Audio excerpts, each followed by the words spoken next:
Thank you, Ploon, and thank you everyone for joining us this Friday morning.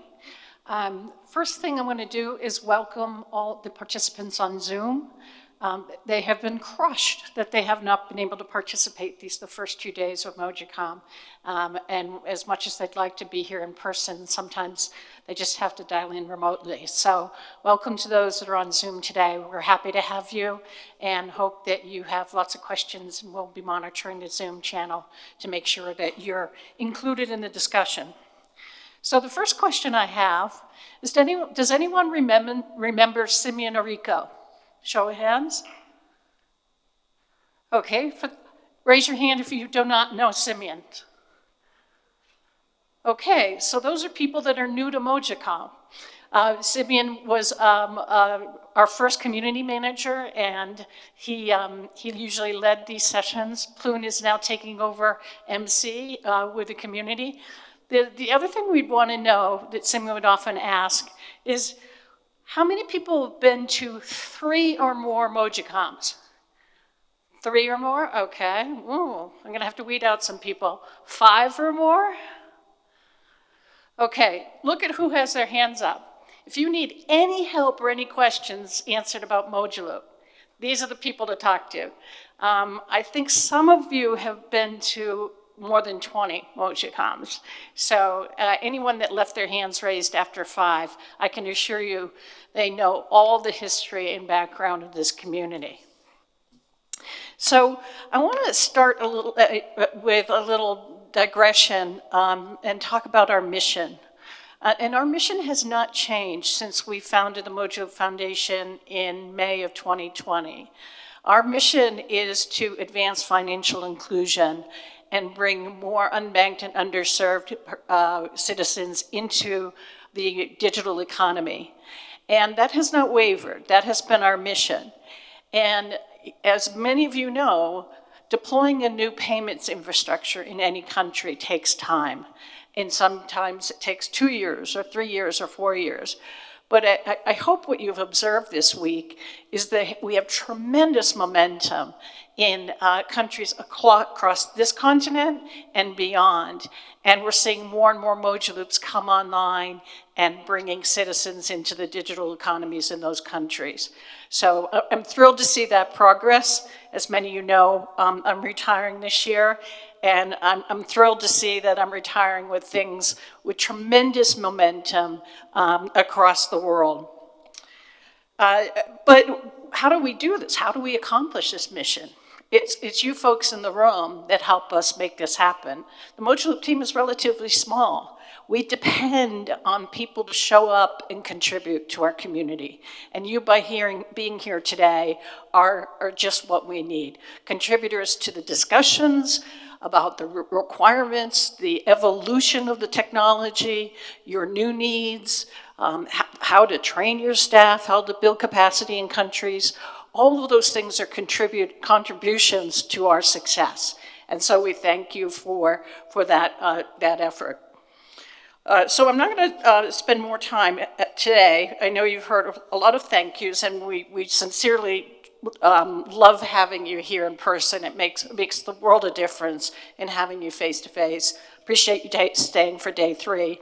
And now what I'm going to do, if I can find him, is turn it over to Steve Haley, who will conduct the rest of the morning. Thank you all.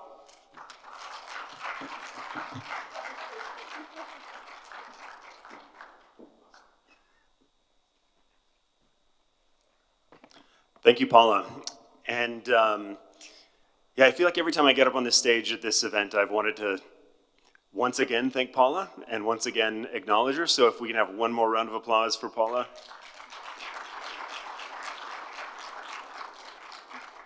And we'll do that much more later on, but for kicking us off. Thank you again also, like Paula said, like Ploon said, for sticking with us to the last day.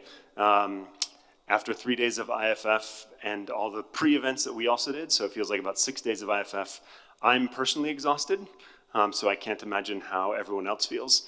But looking across the room, there are some really amazing people who are here, so thank you so much.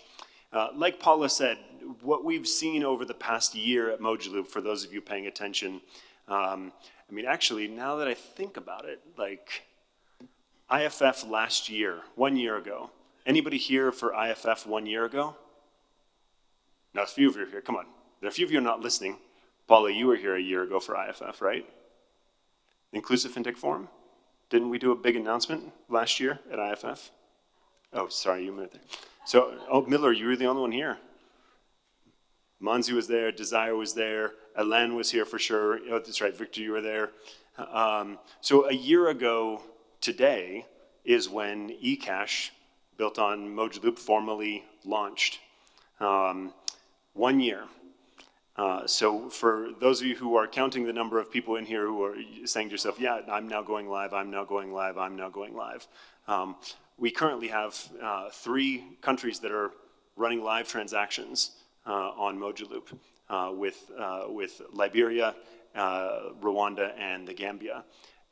And without naming names, I can see somebody who promised that they're going to get live by June, and you're not the only one.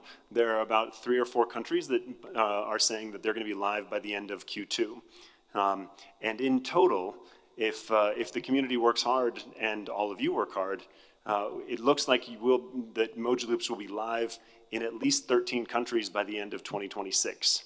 And from the conversations that we're having, and one that I had just this morning that made me excited, we could be looking at 2027 about at least 10 or 15 more will be going live in 2027.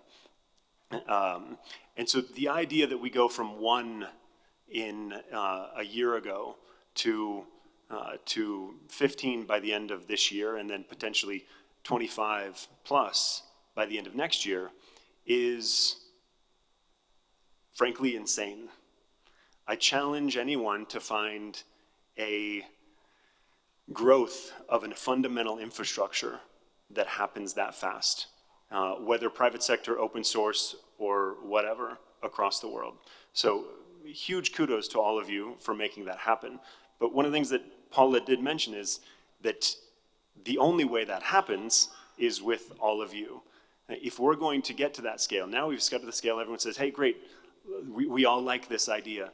Now we have to actually work on how do we make sure that the community, all of you, and all the people you represent, have more tight communication, more open communication, more regular communication, so that the sharings and the learnings, which is what we all hope to gain from MojaLoop, is more constant, that the quality of the implementations that all of you depend on is better.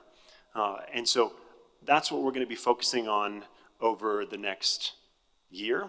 And so today, for some of you, might feel like a bit of a review of, yeah, I know this about MojaLoop, I know this is how it works, but for some of you, it might be new.